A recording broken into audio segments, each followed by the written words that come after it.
자, 매니저님, 네. 지난 시간에 이 시장에 올라가면 가장 먼저 올라갈 만한 섹터 소개해 네. 주신다고 하셨잖아요. 사실 7월 상승장에는 뭐 태조 이방원부터 시작해서 로봇 관련주, 네. 그 다음에 이제 수급이 좀 없어지면서 정말 개별 종목들이 막 올랐단 말이에요. 뭐 맞아요. 방송, 한국경제 네. TV가 지금 YTN 뭐 민영화 추진한다고 네. 해가지고 뭐 관련 종목들이 올라가기도 하고 개별적인 이슈만 있는 종목들만 올라갈 수밖에 없는 시장이고 뭐 네. 최근에 뭐 신규 상장주라든지 어떤 개별 이슈 종목들만 올라갔지 시장이 어떤 크게 올라갈 만한 주도 섹터는 좀 부재한 상태다라고 보시면 네. 될 것 같은데 결국 이제 시장이 올라가면은 항상 이제 폭락장, 급락장 이후에는 주도 섹터가 바뀐다라고 말씀드렸잖아요. 그래서 6월 이후에는 우리가 태조 이방원이 큰 시세가 분출되었었고 큰 재미를 봤었었는데 네. 최근에 이제 차익 매물이 크게 출회되고 있던 맞아요. 거는 시장이 불안하기 때문에 네. 이제 관련해서 차익 매물이 크게 출회됐고 태조 이방원이 앞으로의 어떤 가치까지 다 반영이 되면서 큰 시세가 이제 분출이 된 상태이기 때문에 그 수급 지체가 새로운 주도 섹터로 옮겨갈 수밖에 없다라고 보고 있습니다. 네. 주가에서 가장 매력적인 거는 싸다라는 게 가장 매력적이잖아요. 그리고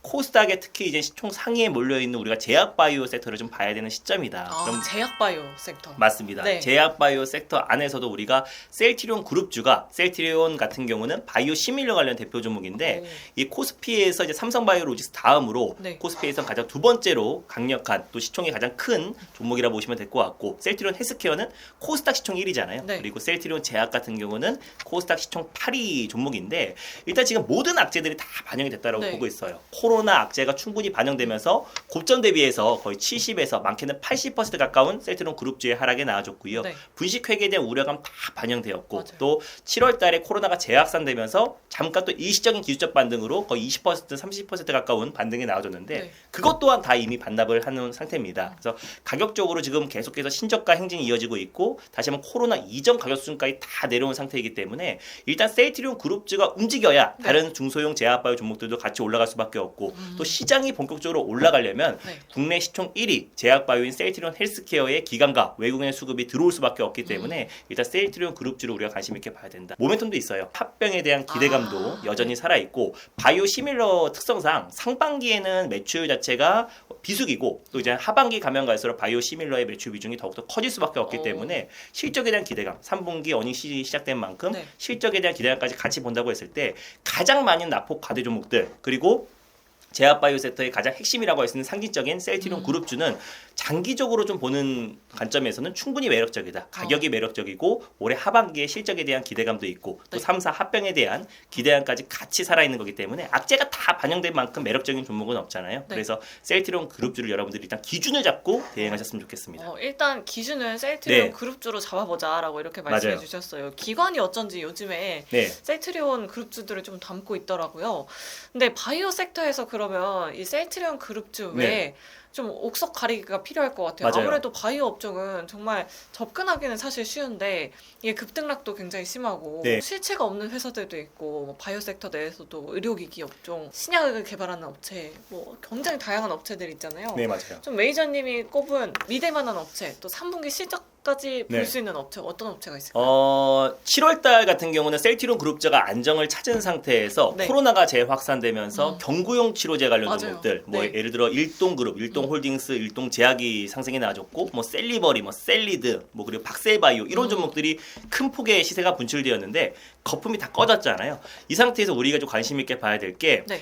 윤석열 대통령이 영국, 캐나다, 미국 순방길에 마치고 오자마자 가장 먼저 얘기했던 게 저출산. 맞아요. 지금 이제 사실 초고령화 사회 진입이 네. 3년밖에 안 남았어요. 베이비 부머 세대가 1955년도부터 1960년대에 태어나신 분들인데 굉장히 지금 인구가 많잖아요. 네. 만 65세로 좀 넘어가면서 총 인구 대비해서 20%가 초과했을 때가 초고령화 사회인데 네. 우리가 고령화 사회로 진입한 지 얼마 안 되자마자 벌써 초고령화 사회를 진입을 앞두고 있고 OECD 국가들 중에서 출산율이 꼴찌입니다. 그래서 가인 여성 기준으로 0.81명으로 네. 가장 지금 한 명도 안 돼요. 그래서 사실상 초저출산 문제와 초고령화 문제로 인해서 인구 절벽 문제가 굉장히 심각한 문제고 네. 일부 소도시 같은 경우는 지금 소멸 얘기도 분명히 나와주고 있습니다. 근데 이게 우리만의 문제가 아니라 네. 뭐 중국도 인구 절벽 문제가 심각하고 미국이나 유럽 쪽에서도 지금 출산율이 저조하고 고령화 사회로 이미 진입한 상태이기 때문에 확실한 정책이 나와줄 때다. 그래서 지금 현 정부에서 새롭게 나오는 초저출산 문제 정책이기 때문에 관련 종목들이 크게 올라갈 수 있고 네. 또 초저출산 관련해서는 그동안 수많은 정권에서도 지금까지 한 300조 가까운 자금을 투입해가지고 문제를 잡으려고 했는데 네. 저출산 문제는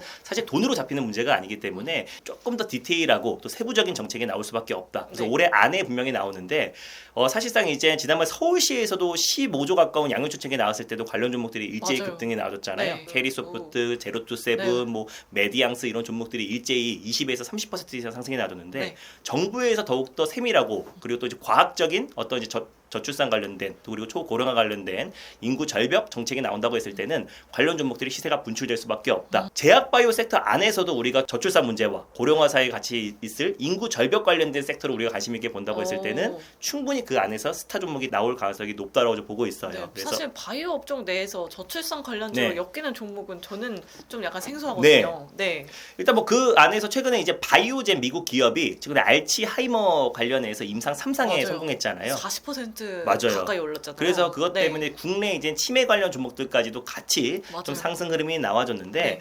일단 이제 제약 바이오 섹터도 워낙에 가격적인 매력이 있다라고 말씀드렸었고 또 3년 뒤에 이제 초고령화 사회를 앞두고 있는 시점에서 정부 정책으로도 같이 맞물린다. 가격적인 매력도 있고 그랬을 때 일단 초저출산 관련 종목 중에서 아가방 컴퍼니와 뭐 제로투세븐 같은 종목을 말씀드렸는데 제약 바이오 섹터 안에서는 랩지노믹스라는 종목이 있습니다. 오, 랩지노믹스. 네, 랩지노믹스 네. 같은 경우는 그 진단 키트 원숭이 두창이라든지 네. 코로나 진단 키트 종목으로 알고 계신 분들이 굉장히 맞아요. 많을 건데 네. 그 거품은 다 꺼져 버렸잖아요. 그래서 코로나에 대한 거품은 다 꺼진 상태에서 만가들을 전국에 3,000개 의원과 또 200여 개의 산부인과에 공급하고 있습니다. 오.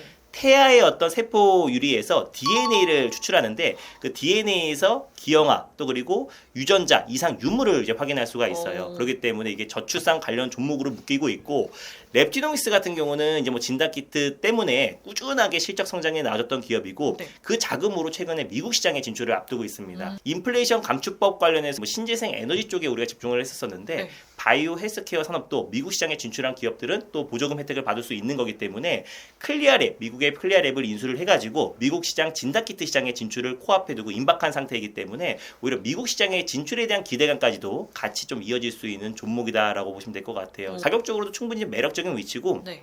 최근에 원숭이 두창, 코로나 재확산 관련된 기대감으로 올랐던 부분들까지 다 조정이 나와준 상태이기 때문에 제약바이오 섹터들은 대부분 가격적인 매력은 충분하다라고 좀 보고 있습니다. 네. 그래서 정부의 초저출산 문제와 또 다시 한번 미국 시장 진출에 대한 기대감이 적용된다고 했을 때는 셀트리온 그룹주가 살아나고 제약바이오 섹터의 투심이 완화됐을 때 또 가장 먼저 올라갈 수밖에 없는 종목이 랩지노믹스다라고 좀 보고 있고요. 다음으로 이제 볼 종목은 네. 이제 셀리버리라는 종목을 좀 아. 소개를 해드릴게요. 네. 성장성 특례 1호 상장 기업이라 보시면 될 것 같고 TSDT 기술 플랫폼을 독보적으로 가지고 있는 기업이라 보시면 될 것 같습니다. 네. TSDT 플랫폼이 뭐냐면은 신약 후보 물질의 낮은 세포 투과율을 하는 어떤 일종의 부스터 역할을 하는 거라고 보시면 될 것 같은데 네. 이게 플랫폼 기술이기 때문에 뭐 췌장암에도 섞이고 뭐 치매 치료 관련해서도 또 코로나 관련해서도 많은 신약 후보 물질에 다 포함이 될 수 있고 또 네. 기술 수출에 대한 기대감도 있는 종목이기 때문에 또 치매 관련해서 대표 수혜주로 좀 부각되고 있다. 특히 이제 셀리버리 같은 경우는 최근에 치매 극복 연구 개발 또 국제과제 선정 업체로 또 지정된 기업이고 치매 발병 이전에 수준으로 돌릴 수 있는 치매 신약 개발을 참여한 기업이기 때문에 기술력을 좀 가지고 있는 기업이라 보시면 될 것 같아요. 그리고 최근에 미국의 대형 로펌사와 5월달에 좀 계약을 체결했는데 그 이제 로펌사가 이제 수많은 제약바이오 종목들의 그 기술 수출을 이뤄냈던 기업이고 셀리버리 같은 경우는 DSDT 관련된 기술 플랫폼 기술이 조만간에는 기술 수출에 대한 기대감이 계속 높아질 수밖에 없다라고 좀 보고 있습니다. 셀리버리 같은 경우는 기술 수출에 대한 기대감, 치매 치료 관련해서 국제과제 선정 업체이다 보니까 두 가지의 강력한 모멘텀이 있는 종목이라고 보고 있고요. 이 종목은 나폭 과대주 중에 나폭 과대주다. 와, 진짜 많이 빠졌어요. 맞아요. 고점이 한 10만 3천 원 정도까지 올라갔던 네. 종목인데 지금 거의 바닥이 11,000원 수준까지 내려온 상태예요. 와. 고점 대비 거의 90% 이상의 하락이 나와준 상태이기 때문에 가격적인 매력은 정말 충분하다라고 좀 보고 있고요. 사실 이 기술 수출에 대한 기대감이 있는 종목이기 때문에 실적보다는 그 기대감이 계속 작용될 수 있고 또 치매 치료제뿐만 아니라 최근에는 뭐 췌장암이라든지 또 그리고 뭐 코로나 전공 치료제 관련해서도 셀리버리의 TSDT 플랫폼 기술이 적용될 가능성이 굉장히 높기 때문에 이런 종목들 우리가 충분히 지금부터라도 관심을 가져야 되는 시기다라고 좀 보고 있습니다. 그러니까 2021년에 10만 3천 원이었는데 지금 네. 11,300원입니다. 맞아요. 10분의 1 가격 수준인데 네, 두 번째 종목 셀리버리 눈여겨보시면 좋을 것 같고요. 네. 한 종목 더 알려주시죠, 매니저님. 일단 세 번째로 말씀드린 종목은요. 네. 이제 ABL 바이오라는 종목도 같이 말씀드리도록 하겠습니다. 네, 이것도 되게 많이 빠졌어요. 그럴 수밖에 네. 없는 게 국내에서 가장 대표적인 이중항체 관련 종목이에요. 명형 항암제 관련해서 가장 진부된 기술이라고 할 수 있는 이중항체 관련해서 네. 기술력을 가지고 있는 기업이고 이중항체 플랫폼 기술을 가지고 있는 기업이기 때문에 이 기업도 이제 많이 들어보셨을 거예요. 근데 이 기업이 또 치매 치료 관련된 이미 기술 수출이 이뤄낸 기업이다. 국내에선 유일하게 치매 치료제 관련해서 파킨슨병 관련해서 1조 3천억 정도 수준의 기술 수출 잭팟을 터트린 기업이기 때문에 관련해서 또 파킨슨병 또 치매 치료 관련된 기술 플랫폼을 가지고 있는 기업이라 보시면 될 것 같습니다. ABL 바이오 같은 경우는 사실 파킨슨병 관련해서 ABL 301이 이번에 기술 수출이 이뤄진 건데 사실 이중항체 이 하나만 놓고 봐도 제가 오늘 소개해드리는 그 세 종목 다 네. 치매 치료뿐만 아니라 각자의 모멘텀이 있어요. 네. 그래서 사실 아까 셀리버리 같은 경우는 기술 수출에 대한 기대감, 네. TSD 플랫폼에 그리고 아까 랩지노믹스 같은 경우는 미국 시장 진출에 대한 기대감, 네. 또 그리고 또 ABL 바이오 같은 경우는 이중항체 관련해서 이 시장이 연간 34% 이상의 성장이 나옵니다. 네. 그 정도 성장은 거의 전기차와 자율주행 시장 성장과 거의 맞먹을 정도로 매년 폭발적인 성장을 보여주고 있기 때문에 최근에 이중항체 관련해서 지금 미국과 한국에서 임상 2상을 좀 진행 중이고 또 중국에서도 임상 1-2상을 지금 동시에 좀 진행 중이기 때문에 네. 이중항체 이 플랫폼 기술력 이 하나만 놓고 본다고 하더라도 충분히 지금 매수할 만한 매력이 있는 종목이다라고 네. 좀 보고 있고요. 이중항체 기술력으로 또 파킨슨병 ABL 301을 대규모 수출을 한 기업이기 때문에 이 기업까지 우리가 관심 있게 봐야 된다라고 좀 보고 있습니다. 이 바이오 업종 내에서 네. 셀트리온을 좀 기점으로 네. 세 가지 종목을 소개해 맞아요. 주셨어요. 랩지노믹스, 셀리버리, ABL 바이오. 우리 투자자분들 관심 있게 지켜보시면 좋겠습니다. 이렇게 생각하시면 돼요. 삼성전자가 만약에 계속 폭락세가 이어지고 있는데 다른 반도체 소부장에 올라가기에는 웬간한 재료가 있지 않은 이상 그쵸. 올라가기가 쉽지가 않잖아요. 네. 마찬가지로 셀트리온 그룹주가 안정을 찾아야 중소형 제약바이오와 또 각자의 어떤 파이프라인의 가치가 부각될 수밖에 없는 거기 때문에 그래서 기준을 우리가 셀트리온 그룹주로 보고 네. 또 장기 투자의 성격은 셀트리온 그룹주를 매수하시고 아니면 단기적으로 주도 세터가 될 수 있는 거는 일단 치매 치료를 기준으로 우리가 각자의 모멘텀이 있는 종목들을 관심 있게 보는 게 중요하다고 보고 있어요. 세 가지 종목 공부 열심히 하셔서 관심 종목에 좀 담아주시면 좋을 것 같고요. 저희는 다음 이 시간에 다시 찾아오도록 하겠습니다. 여러분 안녕히 계세요.